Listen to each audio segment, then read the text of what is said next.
Good afternoon. I'm Nandini Srikar. I'm a musician, a mother, a homemaker, and a very proud Bharatiya. But what you probably do not know is that I received that recognition and the award for the first time in my life as a musician 15 years after I started working in the industry. There are many people who work all their lives and never get any kind of recognition. That makes us ask the question, do we work for awards and recognition? The answer is obviously no. There is something more to the reason why we work. Once somebody asked me in an interview, what's the purpose of your life? And I said, I do not know. There are people who have these, the purpose of life statements. I want to work for the poor, I want to work for the impoverished, I want to serve the society. But for people like that, they are very lucky to have a purpose. They define their purpose of life and let that purpose dictate the kind of work that they're going to do, which fulfills their purpose in life. But what about the rest of us who don't have a purpose of life? I've never had a purpose of life statement to boast about at any point of time. But what I definitely did have right from the beginning was curiosity. Curiosity to learn, to know, to understand. And it made me observe, it made me listen carefully, it made me ask very annoying questions, and it helped me introspect. And the whole purpose was to try and get answers to a lot of questions I had through reading books, by talking to people. So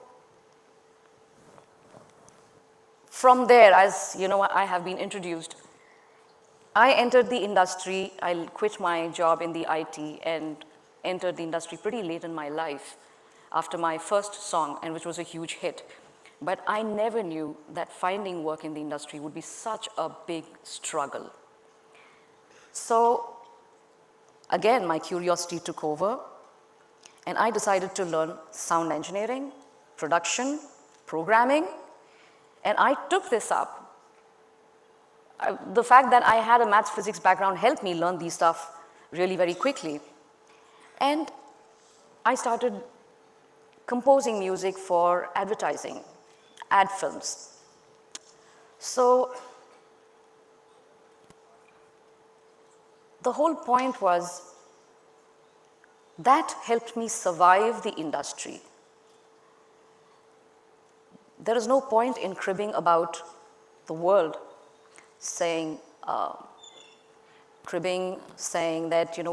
the world is not fair, it is not just, and for the lack of opportunities that we think we deserve. Whatever is there, you just go for it. If you increase your skill sets, if something is already not working for you, or you just accept whatever work comes your way. You never know where that's going to take you and where that's going to lead, what you're going to learn from that. The reason there is so much, the reason why the film industry is so unique, our film industry is so unique in the world, is because there is no other industry, film industry, anywhere else in the world that combines storytelling with drama, music, and dance the way Indian film industry does. And there is a reason for this. Culturally, this music, dance, drama, and emotion as a part of storytelling has been a part of our cultural history right back from very ancient times. We used to have something called the Gandharva Vidya, which is said to have come from Narad Muni. And people, like, even if you read Valmiki's Ramayana, he calls Lord Rama Gandharva Shrestha. And you have Harikatha Vachaks who have taken stories from the Puranas, and they used to perform stories along with dance and music. And more than 2,000 years back, the most exhaustive and comprehensive treatise ever written on dance, drama, music was Bharata Muni's Natya Shastra.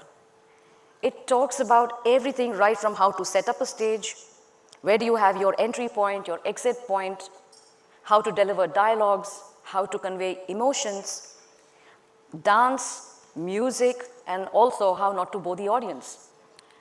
There are people who make fun of Bollywood films. They say like, okay, a hero comes and he thrashes one guy and 50 people fall, and then it defies all the laws of physics. And suddenly, like, the hero and the heroine are ready to do a dance number along with songs. Where's the logic in that? I say, logic and reasoning have their own place in this world. But since when have we been entertained by logic? Imagine, how entertained are you staring at Maxwell's equation? Right? If anything, it's the lack of logic that is entertaining. Yeah? So, despite all of this, we still enjoy, and music and song and dance have their place in the films. And music, if you remove it from the films, you can still listen to it. You can wear your headphones, it makes for a great travel companion.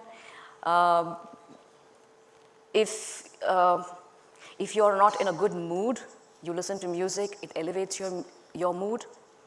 If sometimes you'll just listen to some songs and you start crying, something inside you, a pent-up emotion comes out, and then you feel good after that. If nothing else, music is used for like pepping up a moment, and you say, okay, let's party, let's have a dance party, right? Music has, and it's so many functions. Music can be very meditative as well. So, in all of this, how does a song fit in with the scheme of things as far as films are concerned? When we go to the studio, what exactly is it that we do that makes the songs what they are, right? To start with, I will say, singing, good singing, is not just about singing in tune and in rhythm. Besides the raga, that is the swara and the tala part, there is also bhava, which is the emotion, which is a very, very important component of any musical composition. If you don't sing with the emotion that is required, the way the lyrics dictate, if you don't convey that emotion properly, then you cannot be considered a good performer, because you will not be able to relate to anybody. But just because one can do it, it doesn't mean that it'll work for the song. Sometimes a very simple, unembellished, but elegant melody line, just simply sung, can convey a whole lot of emotions. And at times, like trying to embellish the musicality of it with gamakas and gayaki and a show of all of that, it'll actually take away from the song rather than add to the song. So you see, this entire process, we keep trying, let's try this, let's try that. We are constantly ideating in the studio. We, like a trial and error method, we keep trying multiple variations of the same line. Will this work? Shall we try it this way? Can we try something better? And finally, we come to, we zero in on one particular zone and way of delivering the lines that work for the song. In reality, a singer is like a voice artist who is acting using the voice, trying to convey emotions musically. But that, let me tell you, is not an easy job to do. I can tell you that. So this entire process of ideation and the multiple trials that we have, the purpose of it, as we look at it, is not to achieve perfection, but rather we embrace the journey of progression. It's good, better, better than better, and maybe better than better again. So it's not, we don't know what perfection really is. It's a myth. Tomorrow we could come up with something that is more perfect than that. But on that given day, when we cannot, when we don't know what exactly is going to be perfect, whatever sounds perfect to us that day, is what we try to do. And that brings us back to the original point that I started the talk with, purpose of life. Some people have a defined purpose of life, and that in turn defines the work that they do. And there are others who define the way they do the work with all the intricate details, in all honesty and sincerity, and over a period of time, let that work define one's purpose of life. So this was the whole point, and it's perfectly all right to be that way too. So this was what I wanted to say, and because it has been a demand from a lot of people that I sing 4 lines for you all, I would like to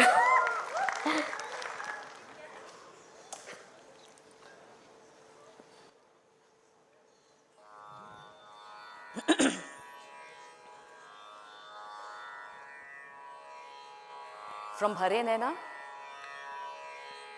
I would like you all to join me in the chorus. Yeah? Will you do that?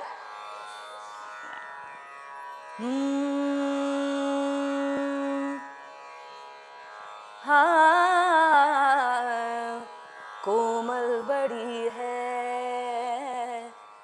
सांसन की डोरी, रूठे से भी टूट जाए, 52 तरह से जी को मनाया, खोजे अजहूं तोरी राहें, उन बिन उन्हें मैं पाऊं, उन बिन उन्हें मैं करवा लगाऊं, उन बिन उन्हीं में मोरा ये जिया, हाय बहे नैना भरे मोरे नैना, झरे मोरे नैना, मोए नैना सुने नहीं कहना, बहे मोरे नैना, बहे नैना भरे मोरे नैना, झरे मोरे नैना,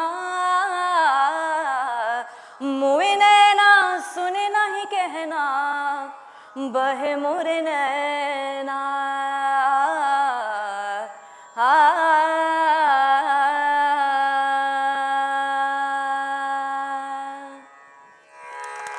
Namaste. Thank you so much.